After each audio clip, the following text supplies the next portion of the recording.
Universal മന്ന സ്റ്റോറിയിലേക്ക് എല്ലാവർക്കും സ്വാഗതം. It's me Biju.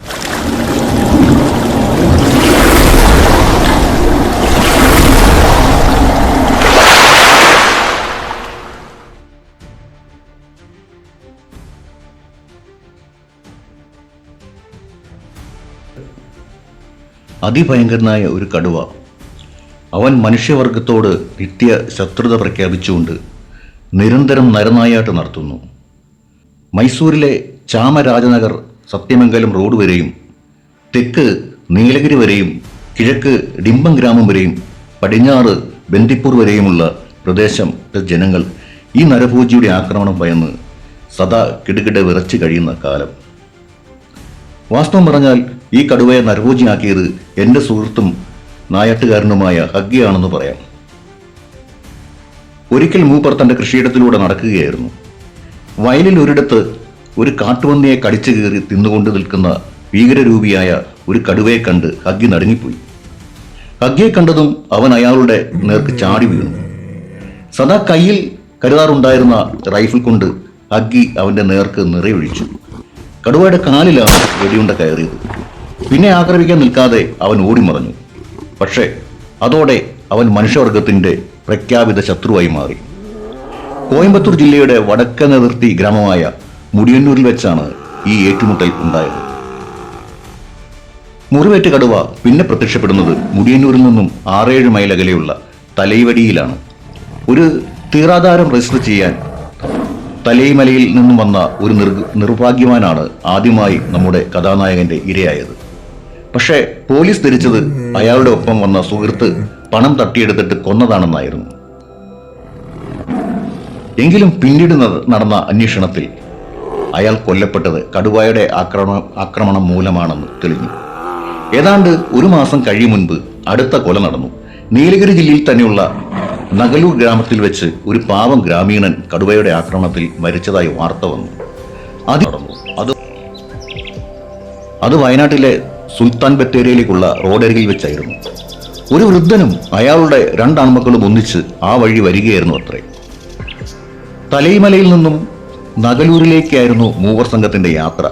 വിശപ്പും ദാഹവും കൊണ്ട് വലഞ്ഞു നടക്കുമ്പോഴാണ് വഴിയോരത്തുള്ള മാവിൻ ചൂട്ടിൽ ധാരാളം മാമ്പഴം വീണിടക്കുന്നത് അവർ കണ്ടത്. മാമ്പഴം വയറുനിറ കഴിച്ചപ്പോൾ വിശപ്പും ദാഹവും മാറി. അല്പനേരം മാഞ്ചുവട്ടിൽ വിശ്രമിച്ച ശേഷം അവർ യാത്ര തുടർന്നു. പുത്രന്മാർ ഇരുവരും മുന്നിലും അല്പം പിന്നിലായി വൃദ്ധനും നടന്നു. കുറെ നടന്നപ്പോൾ പിന്നിൽ എന്തോ ഒരു ശബ്ദം കേട്ട് മക്കൾ തിരിഞ്ഞു നോക്കി. അവർ കണ്ടത് നടക്കുന്ന ഒരു കാഴ്ചയായിരുന്നു. വലിയൊരു കടുവ തങ്ങളുടെ അച്ഛന്റെ കഴുത്തിന് കടിച്ചു വലിച്ചുകൊണ്ട് അതിവേഗം കാട്ടിലേക്ക് ഓടിമറയുന്നു. അവർ നെഞ്ചത്തടിച്ച് നിലവിളിച്ചു. സാധാരണഗതിയിൽ ആക്രമിക്കാൻ വന്ന കടുവ ഗർജിക്കുകയോ മുരളുകയോ എങ്കിലും പതിവുണ്ട്. എന്നാൽ ഇവനാകട്ടെ കരിയിലെ അനങ്ങുന്ന ശബ്ദം പോലും ഉണ്ടാക്കാതെ നിശബ്ദനായി വന്ന് ആക്രമിക്കുകയാണ് ഉണ്ടായത്. തുടർന്ന് ഈ നരഭോജി തന്റെ വിഹാര രംഗം കൂടുതൽ വിസ്തൃതമാക്കുക തുടങ്ങി. ആ പ്രദേശത്തുള്ളവരെല്ലാം ഭയക്രാന്തരായി തീർന്നു. സമാധാനത്തോടെ യാത്ര ചെയ്യുവാനോ കൃഷിപ്പണികൾ ചെയ്യുവാനോ പോലും അവർക്ക് കഴിയാതെയായി. ഊണിലും ഉറക്കത്തിലും കടുവയെ ഭയന്ന് കഴിയേണ്ട സ്ഥിതി. ഈ സന്ദർഭത്തിലാണ് അവനെ നേരിടാനുള്ള ദൗത്യം ഞാൻ ഏറ്റെടുക്കുന്നത്. ഞാൻ ആദ്യം ചെയ്തത് എൻ്റെ പ്രതിയോഗിയുടെ വിഹാര രംഗം ആകെ ഒന്ന് നിരീക്ഷിക്കുകയാണ്. അവനെ ആകർഷിച്ചു വരുത്താനുള്ള മാർഗമായി സുൽത്താൻ ബത്തേരി റോഡിലും തലൈമല തലൈവടി നിരത്തിലും മോയാർ നദിയുടെ തീരത്ത് 2 ഇടങ്ങളിലുമായി 4 കന്നുകളെ കെട്ടി നിർത്താൻ തീരുമാനിച്ചു. അതിനു മുൻപായി എനിക്കിരിക്കാൻ അനുയോജ്യമായ ഒരു സ്ഥലത്ത് ഒരു മച്ചാനും ഉണ്ടാക്കാൻ വിചാരിച്ചു. തലൈവടി റോഡിലൂടെ കുറച്ചു ദൂരം നടന്നപ്പോൾ ഒരു നീർച്ചാൽ കണ്ടു. ആ നീർച്ചാലിന്റെ ഈർപ്പമുള്ള മണൽത്തിട്ടയിൽ കടുവയുടെ പാദങ്ങൾ പതിഞ്ഞത് വ്യക്തമായി കാണാൻ കഴിയും. അവൻ ഇവിടെ അടുത്തെവിടെയോ ക്യാമ്പ് ചെയ്യുന്നു എന്നതിന് ലക്ഷണമാണത്. നീർച്ചാലിന്റെ തീരത്ത് വലിയൊരു ആൽമരമുണ്ടായിരുന്നു. അതിനു മുകളിൽ മച്ചാൻ ഉണ്ടാക്കുവാൻ വളരെ സൗകര്യമാണെന്ന് കണ്ടു. ഉടനെ അവിടെ ഒരു ചെറിയ മച്ചാൻ ഉണ്ടാക്കി. ചുവട്ടിൽ ഒരു കന്നിനെ കെട്ടിയിട്ട് ഞാനും സഹായികളും സുൽത്താൻ ബത്തേരി റോഡിലേക്ക് നടന്നു. ഹതഭാഗ്യനായ ആ സാധു വൃദ്ധൻ കൊല ചെയ്യപ്പെട്ട റോഡിലൂടെ മുന്നോട്ട് നടന്നു. അയാളുടെ മക്കൾ ഞങ്ങൾക്ക് വഴി കാട്ടിത്തന്നു. അതിനൽപ്പം അകലെ മറ്റൊരു കാട്ടരുവി ഉണ്ടായിരുന്നു. അവിടെയും ഒരു വൃക്ഷത്തിൽ മച്ചാൻ കെട്ടിയുണ്ടാക്കിയ ശേഷം താഴെ ഒരു കന്നിനെ കെട്ടി നിർത്തി. തുടർന്ന് മോയാറിന്റെ തീരത്ത് സാധാരണ വന്യമൃഗ സഞ്ചാരം പതിവുള്ളിടത്ത് സൗകര്യം നോക്കി 2 മച്ചാനുകൾ കൂടി ഉണ്ടാക്കി. അവിടെയും കന്നുകളെ കെട്ടി നിർത്തി. കടുവയെ ആകർഷിക്കാനുള്ള കെണികളൊക്കെയും വിജയകരമായി ഒരുക്കിയ ശേഷം ഞങ്ങൾ ഹഗ്ഗിയുടെ ബംഗ്ലാവിൽ രാത്രി കഴിച്ചു. എല്ലാ ദിവസവും കന്നുകളെ ചെന്ന് നോക്കാനും അവയ്ക്ക് തീറ്റ കൊടുക്കാനും ഏതെങ്കിലും കന്ന് ആക്രമിക്കപ്പെട്ടുവോ എന്നറിയുവാനും ചുമതലയേറ്റത് കടുവ കൊലപ്പെടുത്തിയ വൃദ്ധന്റെ പുത്രന്മാർ തന്നെയായിരുന്നു. അടുത്ത ദിവസം രാവിലെ അവർ ഓടി വന്ന് പറഞ്ഞു, മോയാർ തീരത്ത് കെട്ടിയിരുന്ന കന്നും തലൈവാടി റോഡിൽ കെട്ടിയിരുന്ന കന്നും ആക്രമിക്കപ്പെട്ടിരിക്കുന്നു. രണ്ടിനെയും പകുതി വീതമേ കടുവ തിന്നിട്ടുള്ളൂ. ഏകദേശം 5 മൈൽ അകലെയായി കെട്ടിയിരുന്ന കന്നുകളെയാണ് ഒരേ രാത്രി കൊലപ്പെടുത്തിയിരിക്കുന്നത്. അതായത് ഒരു കടുവയല്ല കൊല നടത്തിയിരിക്കുന്നത്, 2 കടുവകൾ രംഗപ്രവേശനം നടത്തിയിരിക്കുന്നു. ഇതിലാരാണ് ജനങ്ങൾക്ക് പേടി സ്വപ്നമായ നരഭോജി? അത് തിരിച്ചറിഞ്ഞാലേ എന്റെ ജോലി തുടരാൻ കഴിയും. ആലോചിച്ചപ്പോൾ തലവടി റോഡിനും സമീപം കെട്ടിയിരുന്ന കന്നിനെ ആക്രമിച്ചവൻ തന്നെയാവും അവനെന്ന് ഞാൻ ഊഹിച്ചു. അതിനടുത്താണ് അവൻ ആദ്യം അരങ്ങേറ്റം നടത്തിയ ഹഗ്ഗിയുടെ കൃഷിയിടം. വൃദ്ധനെ പിടികൂടിയതും അവിടെ വെച്ചാണല്ലോ. സാധാരണ ജനസഞ്ചാരമുള്ള പ്രദേശമാണ്. ആ നിലയ്ക്ക് അവൻ തന്നെ ആയിരിക്കണം ഞാൻ തേടി നടന്ന വില്ലൻ. അന്ന് രാത്രി അവനെ കാണാൻ ഞാൻ തയ്യാറെടുത്തു. ഹഗ്ഗിയുടെ വക ഗംഭീരമായ ഉച്ചശാപ്പാട് കഴിച്ച ശേഷം 2 മണിയോടുകൂടി ഞാൻ ഏറുമാളത്തിൽ കയറി ഇരിപ്പുറപ്പിച്ചു. 5 മണി വരെ ഒരു മനുഷ്യൻ പോലും ആ വഴി നടക്കുന്നത് കണ്ടില്ല. കടുവയെ പേടിച്ച് ആരും ആ വഴി വരാത്തതാണെന്ന് ഞാൻ ഊഹിച്ചു. 5 മണി കഴിഞ്ഞപ്പോൾ ഹഗ്ഗിയുടെ സഹായിയായ ഡിസൂസ ഒരു തോക്കുമായി വന്നു. എൻ്റെ സഹായികളും അയാൾക്കൊപ്പം ഉണ്ടായിരുന്നു. അടുത്ത ദിവസം രാവിലെ അവർ ഓടി വന്നു. മോയാർ തീരത്ത് കെട്ടിയിരുന്ന കന്നും തലൈവാടി റോഡിൽ കെട്ടിയിരുന്ന കന്നും ആക്രമിക്കപ്പെട്ടിരിക്കുന്നു. രണ്ടിനെയും പകുതി വീതമേ കടുവ തിന്നിട്ടുള്ളൂ. ഏകദേശം 5 മൈൽ അകലെയായി കെട്ടിയിരുന്ന കന്നുകളെയാണ് ഒരേ രാത്രി കൊലപ്പെടുത്തിയിരിക്കുന്നത്. അതായത് ഒരു കടുവയല്ല കൊല നടത്തിയിരിക്കുന്നത്, 2 കടുവകൾ രംഗപ്രവേശനം നടത്തിയിരിക്കുന്നു. ഇതിൽ ആരാണ് ജനങ്ങൾക്ക് പേടി സ്വപ്നമായ നരഭോജി? അത് തിരിച്ചറിഞ്ഞാലേ എന്റെ ജോലി തുടരാൻ കഴിയൂ. ആലോചിച്ചപ്പോൾ തലൈവാടി റോഡിന് സമീപം കെട്ടിയിരുന്ന കന്നിനെ ആക്രമിച്ചവൻ തന്നെയാവും അതെന്ന് ഞാൻ ഊഹിച്ചു. അതിനടുത്താണ് അവൻ ആദ്യം അരങ്ങേറ്റം നടത്തിയ ഹഗ്ഗിയുടെ കൃഷിയിടം. വൃദ്ധനെ പിടികൂടിയതും അവിടെ വെച്ചാണല്ലോ. സാധാരണ ജനസഞ്ചാരമുള്ള പ്രദേശമാണ്. ആ നിലയ്ക്ക് അവൻ തന്നെ ആയിരിക്കണം ഞാൻ തേടുന്ന വില്ലൻ. അന്ന് രാത്രി അവനെ കാണാൻ ഞാൻ തയ്യാറെടുത്തു. ഏകദേശം 19 മൈൽ അകലെ ഡിംബം എന്ന ഗ്രാമത്തിൽ കിണറ്റിൽ നിന്നും വെള്ളമെടുക്കാൻ പോയ ഒരു സ്ത്രീയെ കടുവ കൊന്നിരിക്കുന്നു. രാത്രി ഇവിടെ ഒരു കന്നിനെ കൊന്ന ശേഷം ഇത്രയധികം ദൂരത്ത് ഒരു സ്ത്രീയെ കൊല്ലാൻ ഒരു കടുവയ്ക്ക് സാധ്യമല്ലാത്തതിനാൽ ഇവിടെ 2 കന്നുകളെയും കൊന്ന കടുവകളല്ല ഞാൻ അന്വേഷിക്കുന്ന യഥാർത്ഥ പ്രതിയെന്ന് എനിക്കുറപ്പായി. ഇനി ഇവിടെ കാത്തിരിക്കുന്നതിൽ അർത്ഥമില്ലെന്ന് അറിഞ്ഞുകൊണ്ട് ഉടനെ തന്നെ ഞാൻ ഹഗ്ഗിയുടെ വീട്ടിലേക്ക് മടങ്ങിപ്പോന്നു.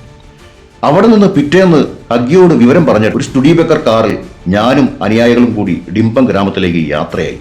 സന്ധ്യയോടെയാണ് യാത്ര തുടങ്ങിയത്. കാറിന്റെ ഹെഡ്ലൈറ്റ് പ്രകാശം ചുരിഞ്ഞപ്പോൾ മുന്നിൽ പാത മുറിച്ച് കിടക്കുന്ന വരണ്ട പുഴയും മറുകരയിൽ ചെങ്കുത്തായി ഇറക്കവും കണ്ടു.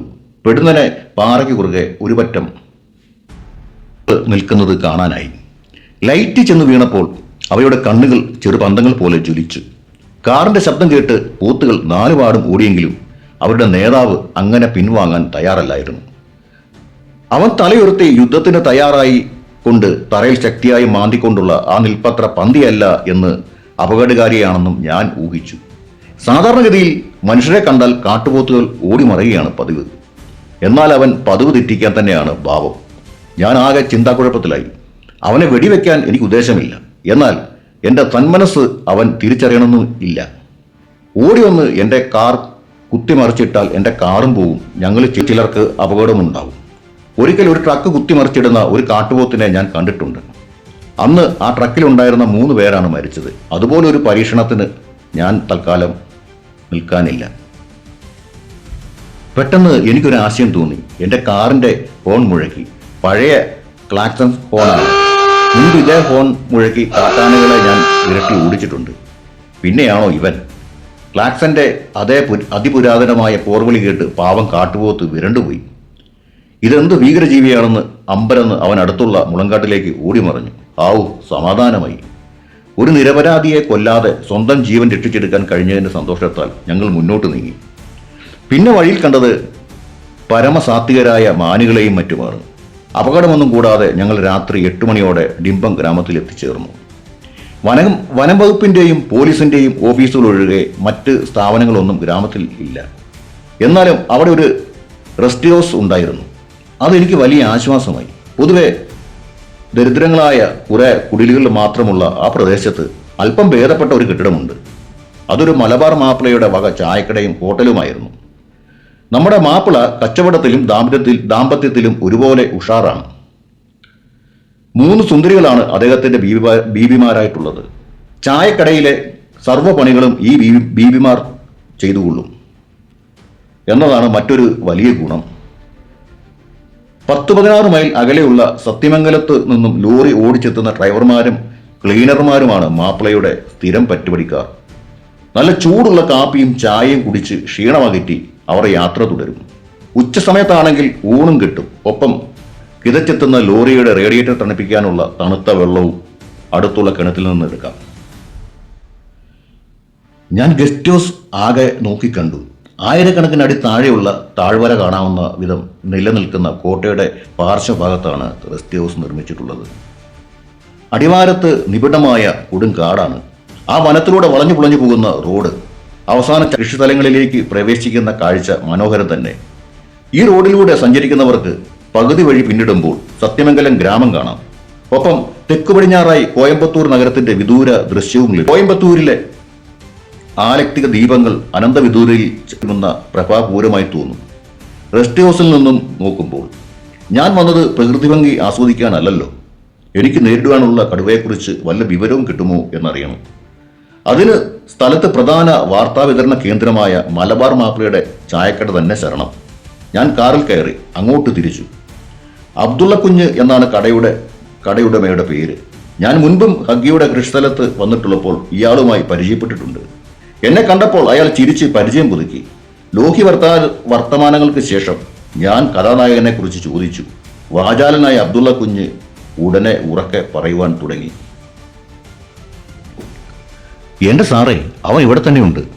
ഈ കടയുടെ പിന്നാമ്പുറത്തുള്ള കിണറ്റുകരയിൽ വെച്ചല്ലേ അവൻ ഇന്ന് പുലർച്ചയ്ക്ക് ഒരു പെണ്ണുപിള്ളയെ കൊന്നത്. അവൻ ഒരു നശിച്ച കലാക്കാണെങ്കിൽ ദിവസവും ഒരു 100 കുടം വെള്ളമെങ്കിലും കോരാതെ പറ്റൂല. ലോറിക്കാർക്കും വേണമല്ലോ വെള്ളം. ഇപ്പൊ എന്താ സംഗതി എന്ന് വെച്ചാൽ നമ്മൾ ബീവിമാരും കിണറ്റിൻകരയിലേക്ക് പോകൂല. ഓൾക്ക് പേടിയാണ്. നമ്മൾ എത്ര പറഞ്ഞിട്ടും കേൾക്കണില്ല. വേണമെങ്കിൽ ഇയാൾ തന്നെ പോയി കോരിക്കോളെന്നാണ് ഓള് പറയുന്നത്. സാറെന്ന് അവരെ പറഞ്ഞ് മനസ്സിലാക്കണം. ഇല്ലേല് നമ്മുടെ കച്ചവടം പൂട്ടിപ്പോകും. നോക്കൂ, ഞാൻ വന്നത് ആ കടുവയെ കൊല്ലാൻ തന്നെയാണ്. അതുകൊണ്ട് ഇന്ന് രാവിലെ ഇവിടെ നടന്ന കൊലയെക്കുറിച്ച് വിശദമായി പറയൂ. എന്തു പറയാനാ സാറേ, ആ പെണ്ണുപിള്ള രാവിലെ കിണറ്റിന്ന് വെള്ളം കോരി പാത്രത്തിലാക്കുമ്പോഴാണ് ആ ഷെയ്ത്താൻ ഒച്ചയും അനക്കവും ഒന്നുമില്ലാണ്ട് പിന്നാമ്പുറത്തൂടെ വന്ന് പിടിച്ചു വലിച്ചുകൊണ്ട് പോയത്. വേറൊരു പെണ്ണുപിള്ള വെള്ളമെടുക്കാൻ അങ്ങോട്ട് ചെല്ലുമ്പോഴാണ് അത് കണ്ടത്. ഓള് നിലവിളിച്ചുകൊണ്ട് ഓടി വന്ന് പറഞ്ഞപ്പോൾ നമ്മളെല്ലാം ഓടി അകത്ത് കയറി കതകടച്ച് കുത്തിയിരുന്നു. അല്ലാണ്ട് എന്താക്കാൻ. പിന്നെ കുറെ കഴിഞ്ഞ് ലോറിക്കാർ കുട്ടിയപ്പോഴാണ് നമ്മൾ കതക് തുറന്നത്. എല്ലാവരും കിണറ്റിൻകരയിൽ ചെന്ന് നോക്കിയപ്പോൾ ഒരു വസ്തുവും കാണാനില്ല. ഞങ്ങൾ അവിടെ നിന്ന് ചായ കുടിച്ച് പിരിഞ്ഞു. ഇനി എന്താണ് വേണ്ടതെന്ന് ആലോചനയായി എനിക്ക്. റെസ്റ്റ് ഹൗസിന് പിന്നിലൂടെയുള്ള ഇടവഴിയുണ്ട്. അതുവഴി കിഴക്ക് ഭാഗത്തുള്ള കാട്ടിലൂടെ ഏകദേശം 10 മൈലോളം ചെന്ന് ഡിമ്പത്തെ സുദീർഘമായ കുന്നുകളിലെത്തുന്നു. ഈ വഴിയിലൂടെയാണ് കാട്ടുമൃഗങ്ങൾ ധാരാളമായി സഞ്ചരിക്കാറുള്ളത്. ഈറ്റയും മുളയും തഴച്ചു വളരുന്നതിനാൽ ആനകൾ നിത്യസന്ദർശകരാണ്. ഈ വഴി കാറോടിച്ച് പോകാൻ സാധ്യമല്ല. കാൽനട തന്നെ ശരണം. വളരെ ആലോചിച്ച ശേഷം കിഴക്കോട്ടുള്ള വഴിയിലൂടെ ഒന്ന് നടക്കാൻ ഞാൻ തീരുമാനിച്ചു. സഹായികളെ വിശ്രമിക്കാൻ വിട്ടിട്ട് ഞാൻ തനിച്ചാണ് യാത്ര തിരിച്ചത്. റൈഫിൾ, അതിന്മേൽ പിടിപ്പിക്കാവുന്ന ടോർച്ച്. 10 മണി ആയിട്ടുണ്ട്. ഇടവഴിയിലൂടെ കൊടുങ്കാട്ടിലേക്ക് പ്രവേശിച്ച ഞാൻ കടുവയുടെ സമ്പ്രദായങ്ങളെക്കുറിച്ച് ചിന്തിച്ചുകൊണ്ട് നടന്നു.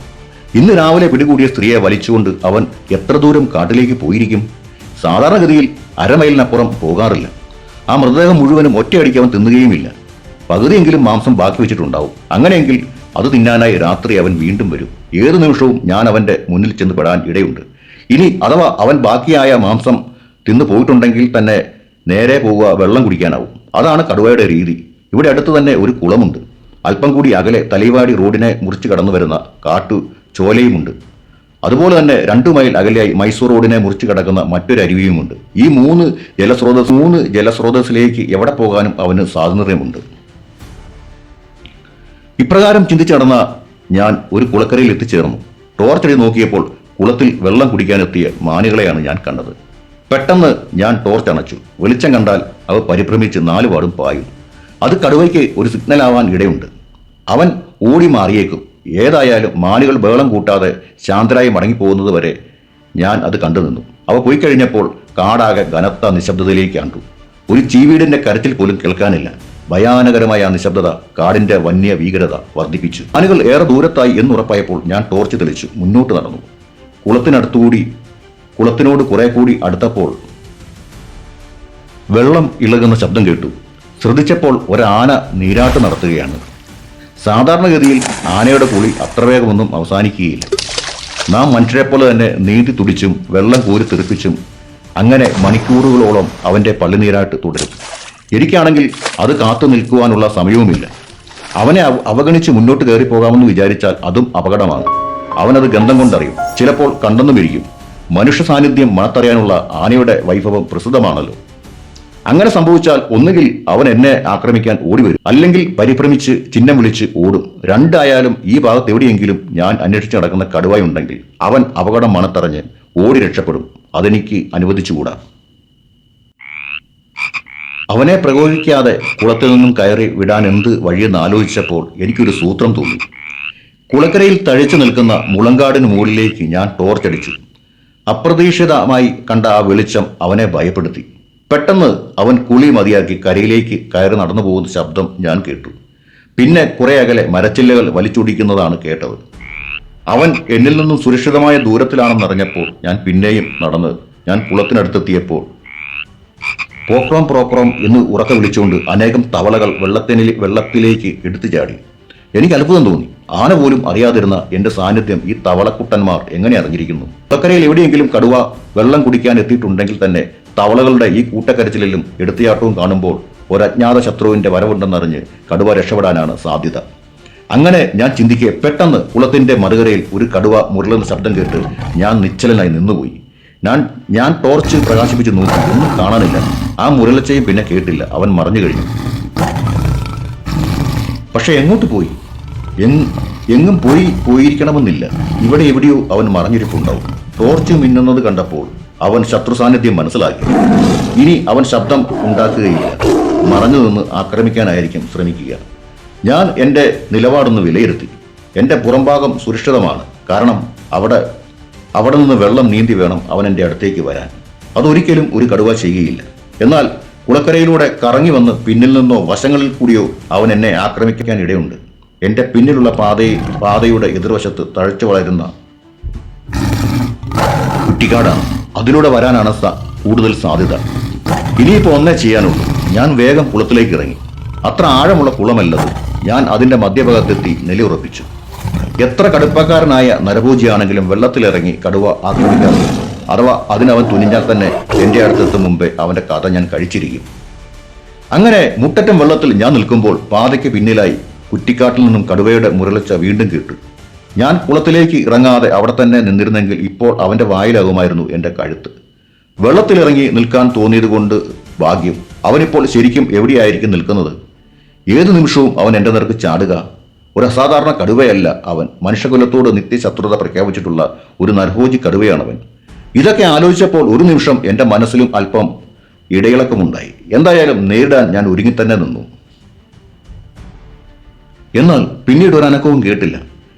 പീഡിപ്പെടുത്തുന്ന ഭീകരമായ നിശബ്ദത. അവൻ്റെ മുരളിച്ചയും കേൾക്കാനില്ല. ചെടികൾ ഉലയുന്ന ശബ്ദമോ അവൻ്റെ പാദപതനങ്ങളോ ഒന്നും കേൾക്കാനില്ല. ഞാൻ രണ്ടും കൽപ്പിച്ച് കുളക്കരയിലേക്ക് ടോർച്ച് പ്രകാശിപ്പിച്ചു നോക്കി. ഒന്നും കാണാനില്ല. വെള്ളത്തിലാണ്ട് കിടന്നിരുന്ന തവളകൾ മുകളിലേക്ക് പൊന്തിയിരുവാൻ തുടങ്ങി. അവ കുറെ എണ്ണം കരയിലേക്ക് ചാടിക്കയറി. എൻ്റെ ടോർച്ച് വെളിച്ചം ഉണ്ടക്കണ്ണുകൾ കൊണ്ട് പ്രതിഫലിപ്പിച്ച് എനിക്ക് ധൈര്യം പകർന്നു. ഞാൻ വാച്ച് നോക്കി. സമയം 10:30 വെള്ളത്തിൽ നിന്നിട്ട് കാലുകൾ മരവിച്ചു തുടങ്ങി. കരയ്ക്ക് കയറാമെന്ന് വെച്ചാൽ അവൻ ഏതു ഭാഗത്താണ് ഒളിച്ചിരിക്കുന്നതെന്ന് ഒരു നിശ്ചയവുമില്ല. ഞാൻ കയറി വരുന്നതും കാത്ത് ക്ഷമയോടെ, അതിലേറെ പകയോടെ അവൻ എവിടെയോ മറഞ്ഞിരിക്കുന്നു. ടോർച്ച് തുടർച്ചയായി പ്രകാശിപ്പിക്കുന്നതും അബദ്ധമാണ്. കാർമേഘവൃതമായ ആകാശത്ത് ഒരു നക്ഷത്രം പോലും കാണാനില്ല. ഇരുട്ടാണെങ്കിലും വെള്ളത്തിൽ നിൽക്കുന്നത് മാത്രമാണ് എൻ്റെ രക്ഷ. കടുവ നീന്തി വന്നാൽ അതത്ര സാവധാനത്തിലായാലും വെള്ളം ഇളകുന്നത് ഞാനറിയും. ഈ മുഹൂർത്തത്തിൽ തന്നെ മറ്റൊരു മഹാപ്രതിസന്ധി ഉണ്ടായി. ഒരാന കരയിൽ വന്ന് നിൽക്കുന്നത് ആ ഇരുട്ടിലും ഞാൻ അറിഞ്ഞു. എന്നാൽ കുളത്തിൽ ഞാൻ നിൽക്കുന്നത് അവൻ അറിഞ്ഞിട്ടുമില്ല. കാറ്റിന്റെ ഗതി വിപരീതമാകിയാൽ അവൻ എന്റെ ഗന്ധം കിട്ടിയില്ല. ഇവൻ നേരത്തെ കുളി തൃപ്തിയാകാതെ പോയവൻ തന്നെയോ അതോ മറ്റേതെങ്കിലും ഒരുത്തനോ എന്നറിയില്ല. രണ്ടായാലും എന്റെ സ്ഥിതി ഗുരുതരം തന്നെ. കുളത്തിന് ചുറ്റും പരന്നിട്ടുള്ള മൂടൽമഞ്ഞ് ആനയുടെ കാഴ്ചയെയും ഒട്ടാകെ മറയ്ക്കുന്നുണ്ട്. എന്റെ സാന്നിധ്യം അറിയാതെ അവൻ തുമ്പിക്കൈ കൊണ്ട് വെള്ളം കോരിയെടുത്ത് കുടിക്കാനും ശരീരമാസകലം അഭിഷേകം ചെയ്യാനും തുടങ്ങി. പിന്നെ അവൻ ജലക്രീഡയുടെ ഉശിരു കൂടാൻ താമസിച്ചില്ല. അവൻ കുളത്തിലേക്ക് ഇറങ്ങി വരികയാണ്. ദൈവമേ, ക്രൂരന്മാരായ 2 കാട്ടുമൃഗങ്ങളുടെ നടുവിലാണ് ഇപ്പോൾ ഞാൻ. കരയ്ക്ക് കയറിയാൽ കടുവ ചാടി വീഴും. കുളത്തിൽ നിന്നാൽ ആനയാവും എന്റെ അന്തകൻ. പെട്ടെന്ന് ഞാൻ ആനയുടെ കണ്ണുകളിലേക്ക് ടോർച്ച് പ്രകാശിപ്പിച്ചു. സാധാരണഗതിയിൽ അപ്രതീക്ഷിതമായി കണ്ണുകളിലേക്ക് പ്രകാശധാര കുതിച്ചു കയറുമ്പോൾ വന്യമൃഗങ്ങൾ ഭയന്നോടുകയാണ് പതിവ് നായാട്ട് ധാരണ. എന്നാൽ എന്റെ എതിരാളി ഒട്ടും കൂസാതെ തുമ്പിക്കൈ വളച്ച് വായിൽ വെച്ചുകൊണ്ട് രൂക്ഷമായ ഭാവത്തിൽ എന്നെ ആക്രമിക്കാൻ തുനിയുകയാണ് ചെയ്തത്. അതിഭയങ്കരമായ യുദ്ധകാഹളം പോലെ അവൻ ഒന്ന് ചിഹ്നം വിളിക്കുകയും ചെയ്തു. ടോർച്ച് പാൻസിന്റെ സൈഡിലുള്ള പോക്കറ്റിൽ നിക്ഷേപിച്ച് റൈഫിൾ എടുത്ത് ഉന്നം നോക്കാൻ ശ്രമിക്കെ അപ്പോഴത്തെ പരിഭ്രമത്തിൽ ടോർച്ച് കുളത്തിലേക്ക് വീണുപോയി. അത് തപ്പിയെടുക്കാനൊന്നും സമയമില്ല. ആന എന്റെ അന്തകനായി അടുത്ത് വരികയാണ്. നിമിഷാർദ്ധത്തിൽ ഞാൻ റൈഫിളിന്റെ ടോർച്ച് തെളിച്ചുകൊണ്ട് തോക്കിൻകുഴൽ അവന്റെ നേർക്ക് നീട്ടി. എങ്കിലും അവനെ കൊല്ലാൻ ഞാൻ ആഗ്രഹിച്ചില്ല. വിരട്ടി ഓടിക്കണമെന്നേ ഉള്ളൂ. അവന്റെ മസ്തിഷ്കത്തിന് തൊട്ടു മുകളിലൂടെ വെടിയുണ്ട പായ്വിധം ലക്ഷ്യം പിടിച്ച് ഞാൻ കാഞ്ചി വലിച്ചു. ടോ എന്നുഗ്ര ശബ്ദത്തോടെ വെടിയുണ്ട പാഞ്ഞുപോയി. ആനകളെ കൊല്ലുന്നതിനോട് ഞാൻ ഒരിക്കലും യോജിച്ചിട്ടില്ല. മൃത്യുവാഹകരായി എന്റെ തൊട്ടടുത്ത് എത്തിയിട്ടും അവനെ കൊല്ലാൻ ഞാൻ ആഗ്രഹിച്ചില്ല. ഈ വെടിയൊച്ചയിൽ വിരണ്ട് അവൻ ഓടേണ്ടതാണ്. അതല്ല, അതിനെ അവനെ അവഗണിച്ചുകൊണ്ട് എന്നെ ആക്രമിക്കും. ഭാഗ്യത്തിന് അത് വേണ്ടി വന്നില്ല. ഞാൻ പ്രതീക്ഷിച്ചതുപോലെ ആദ്യ വെടിയിൽ തന്നെ അവൻ ശരിക്കും വിരണ്ടുപോയി. കുളത്തിൽ നിന്നും രക്ഷപ്പെടാനുള്ള പരാക്രമത്തിനിടയിൽ പാവം പിൻകാലുകൾ മടങ്ങി ഇരുന്നു പോയി. പിന്നെ വളരെ വിഷമിച്ചാണ് ചെളിയിൽ നിന്നും കാലുകൾ സ്വതന്ത്രമാക്കിയെടുത്തത്. ഈ അവസരം നോക്കി അവന്റെ ഭീതി അല്പം കൂടി വർദ്ധിപ്പിക്കാനായി ഞാൻ ഒരു വെടി കൂടി പൊട്ടിച്ചു. ആകെ ഭയന്നുപോയ ആ ഗജവീരൻ അതിവേഗം കരയ്ക്ക് കയറി കാട്ടിലേക്ക് ഓടിമറഞ്ഞു. കാവു, അങ്ങനെ ഒരപകടത്തിൽ നിന്നും ഞാൻ രക്ഷപ്പെട്ടു. പക്ഷേ എനിക്ക് സന്തോഷമല്ല, നിരാശയാണ് തോന്നിയത്. കാരണം ഞാൻ ആരെ കാണുവാൻ വന്നു അവൻ ആവർത്തിച്ചുള്ള 2 വെടിയൊച്ചകൾ കേട്ടും ആനയുടെ മരണപ്പാച്ചിൽ കണ്ടും ആകെ വിരണ്ട് ഓടിക്കഴിഞ്ഞിരിക്കും. ഇനി ഈ വെള്ളത്തിൽ തണുത്തുറഞ്ഞ് നിന്നിട്ട് യാതൊരു കാര്യവുമില്ല. ഞാൻ കരയ്ക്ക് കയറി റെസ്റ്റ് ഹൗസിലേക്ക് മടങ്ങി. വഴിയിൽ വളരെ ശ്രദ്ധിച്ചാണ് നടന്നത്. കാരണം അവനത്ര നിസ്സാരക്കാരനൊന്നുമല്ല. വെടിയൊച്ച കേട്ട് വിരളുന്നതിന് പകരം പക വർദ്ധിപ്പിച്ച് കുറ്റിക്കാടുകളിൽ ഒളിച്ചിരുന്ന് എന്നെ ആക്രമിക്കാൻ ആണെങ്കിലോ അവന്റെ ഭാവം. എന്തായാലും അതൊന്നും ഉണ്ടായില്ല. ഞാൻ അപകടം കൂടാതെ റെസ്റ്റ് ഹൗസിൽ മടങ്ങിയെത്തി. ഏറെ ക്ഷീണിതനായിരുന്നാൽ നന്നായി ഉറങ്ങി. രാവിലെ വാതിലിൽ മുട്ടുന്നത് കേട്ടാണ് ഞാൻ ഉണർന്നത്. വാച്ചിൽ നോക്കി. സമയം 9:30 ആയിരിക്കുന്നു. ക്ഷീണം കൊണ്ട് ഇത്രയും ദീർഘമായി ഉറങ്ങിപ്പോയത് അറിഞ്ഞില്ല. വാതിലിൽ മുട്ട് തുടരുകയാണ്. ഞാൻ വേഗം വാതിൽ തുറന്നു. ചായക്കടക്കാരൻ അബ്ദുള്ള കുഞ്ഞിനെയും 3 ബീവിമാരും വേറെ 4-5 പേരും വരാന്തയിൽ നിൽക്കുന്നു. എന്തോ ഗൗരവമുള്ള സംഭവം നടന്നിരിക്കുന്നു എന്ന് ചോദിക്കും മുമ്പ് തന്നെ മാപ്പിള പറഞ്ഞു. സാറേ, നമ്മൾ ചായക്കടയിലേക്ക് വെള്ളം കോരാൻ വേലയ്ക്ക് നിർത്തിയിരുന്ന പെണ്ണിനെ പുലർച്ചയ്ക്ക് കടുവ കൊണ്ടുപോയി. ഇത് വലിയ ഹലാക്കാണല്ലോ സാറേ, സാറൊന്ന് വേഗം വന്നോളി. ഞാൻ വിവരം വിശദമാക്കാൻ ആവശ്യപ്പെട്ടപ്പോൾ അയാൾ പറഞ്ഞു, അരമണിക്കൂറേ ആയിട്ടുള്ളൂ. ആ പെണ്ണുപിള്ള പാത്രങ്ങൾ മോറാൻ കിണറ്റുകരയിൽ ചെന്നതാണ്. ഓള് പാത്രം മോറുന്നത് നമ്മുടെ ബീവി അടുക്കളവാതിക്കൽ നിന്ന് നോക്കുന്നുണ്ടായിരുന്നു. അപ്പോഴാണ് ആ ഹലാക്കിന്റെ കടുവ പമ്മി വരുന്നത് നമ്മുടെ ബീവി കണ്ടത്. ഓള് മറ്റവളെ രക്ഷിക്കാൻ ഒച്ചയും വിളിയും കൂട്ടി. പക്ഷേങ്കില് ഓള് എഴുന്നേക്കും പാടെ ഓൻ ചാടി അതിനെ പിടിച്ചു. പിന്നെ ദാന്ന് പറയുമ്പോഴേക്കും ഓൻ ഓളെ കടിച്ചു തൂക്കി പാഞ്ഞു പോയി. നമ്മുടെ ബീവിന്റെ നിലോള് കേട്ട് നമ്മൾ വന്ന് നോക്കുമ്പോഴാണ് എല്ലാം കഴിഞ്ഞിരിക്കുന്നത്. ഞാൻ അമ്പരന്ന് നിന്നുപോയി. രാവിലെ 9 മണിക്ക് ആ ഭീകരൻ ജനവാസമുള്ളിടത്ത് വന്ന് ഒരു സ്ത്രീയെ കൂടി തട്ടിക്കൊണ്ടുപോയിരിക്കുന്നു. അതും ഇന്നലെ ഒരുത്തിയെ കൊണ്ടുപോയ അതേ സ്ഥലത്ത്. ഞാൻ വായിച്ചിട്ടുള്ള ഒരു നയാട്ട് വർണ്ണനയിലും ഇത്രയും കടുപ്പക്കാരനും നിർഭയനും ക്രൂരനുമായ ഒരു നരഭോജിയെക്കുറിച്ച് പരാമർശിച്ചിട്ടില്ല. ഞാൻ ഉടനെ അവർക്കൊപ്പം പുറപ്പെട്ടു. മറ്റുള്ളവരോട് കടയിൽ ഇരിക്കാൻ പറഞ്ഞിട്ട് ഞാൻ തനിയെ കിണറ്റിൻകരയിലേക്ക് ചെന്നു. ചിന്നിച്ചിതറിയ പാത്രങ്ങൾ, അതിനിടയിൽ കടുവയുടെ വ്യക്തമായ കാൽപ്പാടുകൾ ഞാൻ കണ്ടു. സംഭവം നേരിൽ കണ്ട ബീവി കടുവ പോയ ദിശ എനിക്ക് ചൂണ്ടിക്കാട്ടി. ഞാൻ വേഗം ആ വഴിക്ക് നടന്നു. ആ ഭാഗത്ത് നിബിഡമായ കുറ്റിക്കാടുകളാണ്. അതിലൂടെ കടുവയ്ക്ക് ഒരു സ്ത്രീയെ വലിച്ചുകൊണ്ട് പോകാൻ സാധ്യമല്ല. എന്നാൽ ഒരിടത്ത് ഒരു ചെറിയ വഴിച്ചാലുണ്ട്. കാട്ടുമൃഗങ്ങൾ നടന്നുണ്ടായ ആ വഴിയായിരിക്കാം. ഇരുഭാഗത്തും 4-5 അടി ഉയരത്തിൽ ചെടികൾ വളർന്ന് ചുറ്റിപ്പണഞ്ഞു നിൽക്കുന്നു. അതിനിടയിലൂടെ ഒരു തുരങ്കത്തിലൂടെ എന്നവണ്ണം ഞാൻ ഇരുന്നും കുനിഞ്ഞും നിരങ്ങിയും മുന്നോട്ട് നീങ്ങി. ഹതഭാഗിയായ ആ സ്ത്രീയുടെ വസ്ത്രത്തുണ്ടുകളും ചോരത്തുള്ളികളും അവിടെ ഇവിടെയായി കണ്ടു. കുറ്റിച്ചെടികളിൽ അവളുടെ ചേലക്കഷ്ണങ്ങൾ കുടുങ്ങിക്കിടക്കുന്നുണ്ടായിരുന്നു. കടുവ അവളെ വലിച്ചുകൊണ്ട് പോയപ്പോൾ ചെടികളിലൂടേക്ക് കീറിപ്പോയതാണ്. മുന്നോട്ട് നീങ്ങും തോറും വഴിയിൽ കണ്ട ഇലകളിലും ചെടികളിലും രക്തത്തുള്ളികൾ ധാരാളമായി കണ്ടു തുടങ്ങി. പക്ഷേ ഇവിടെയെങ്ങും അവന് ഉണ്ടാകാൻ ഇടയില്ല. ചായക്കടയിൽ നിന്നുള്ള നിലവിളി കേട്ട് അവൻ ശരിക്കും വിരണ്ടിട്ടുണ്ടാവും. അതുകൊണ്ട് ഇരയും വലിച്ചുകൊണ്ട് വളരെ ദൂരം മുന്നോട്ട് പോയി കാണാനാണ് സാധ്യത. ഞാൻ വളരെ ശ്രദ്ധയോടെ മുന്നോട്ട് നടന്നു. ഒരു കാക്കയുടെ ആവർത്തിച്ചുള്ള കരച്ചിൽ കേട്ടു. അതൊരു സിഗ്നലാണെന്ന് എനിക്ക് തോന്നി. എന്തെങ്കിലും തീറ്റ സാധനങ്ങൾ കാണുമ്പോൾ തന്റെ കൂട്ടുകാരെ എല്ലാം വിളിച്ചു വരുത്തുന്ന സ്വഭാവം കാക്കകൾക്കുണ്ടല്ലോ. ഈ കാക്കയും എന്തോ പക്ഷേ ധാരാളിത്തം കണ്ടിരിക്കാം. അതൊരു പക്ഷേ ഞാൻ തേടുന്ന കടുവ കടിച്ചു കീറുന്ന മനുഷ്യ ശരീരം തന്നെ ആണെങ്കിലോ? അപ്പോൾ വരുന്നത് ഒരു മനുഷ്യൻ തന്നെയാവുമെന്ന് അവൻ ഊഹിക്കും.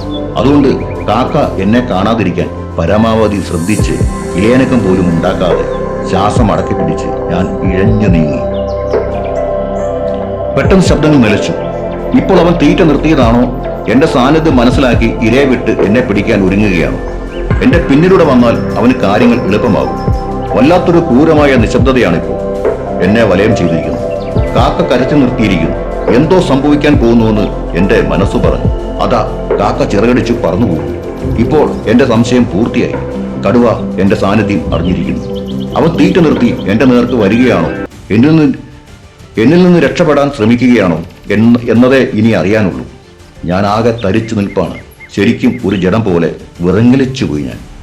പെട്ടെന്ന് ആ കാക്ക മടങ്ങി വന്ന് പഴയ സ്ഥാനത്തിരുന്ന് കരയാൻ തുടങ്ങി. ഉടനെ ഏതോ ആറാം ഇന്ദ്രിയം എന്നിൽ പ്രവർത്തിച്ചു. എന്റെ തൊട്ടടുത്ത് മരണം കടുവയുടെ രൂപത്തിൽ എത്തിയെന്ന് എനിക്ക് ഉറപ്പായി. ശരീരത്തിലെ രോമങ്ങൾ എഴുന്നേറ്റ് നിൽക്കുന്നു. ചുണ്ടുകൾ വരളുന്നു. ഏത് ഭാഗത്തു നിന്നാണ് അവൻ ആക്രമിക്കുക എന്നൊരു നിശ്ചയമില്ല. പക്ഷേ അതുണ്ടാകുമെന്ന് 101% ഉറപ്പായിരിക്കുന്നു. ആ നിമിഷം കുറെ കാലം മുമ്പ് ഒരു നായാട്ടിനിടയിൽ കണ്ട ഒരു കാഴ്ച എന്റെ മനസ്സിലേക്ക് ഓടിയെത്തി. ഒരു സാമ്പാർമാൻ വെള്ളം കുടിക്കാൻ ജലാശയത്തിലേക്ക് നീങ്ങുന്നത് ഞാൻ കണ്ടു.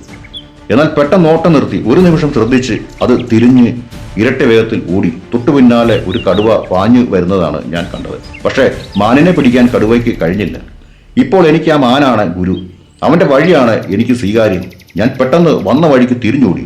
ആ നിമിഷം എന്റെ പിന്നിൽ നിന്നും അവൻ കുതിച്ചാടി വന്നു. പിന്നെ നിമിഷാർദ്ധത്തിൽ എന്റെ റൈഫിൾ ഗർജിച്ചു. ഒന്നിന് പിന്നാലെ ഒന്നായി ഞാൻ തുടരെ നിറയൊഴിച്ചു. ആ ഭീകരനായ നരഭൂജി തറയിൽ വീണു കിടന്നു.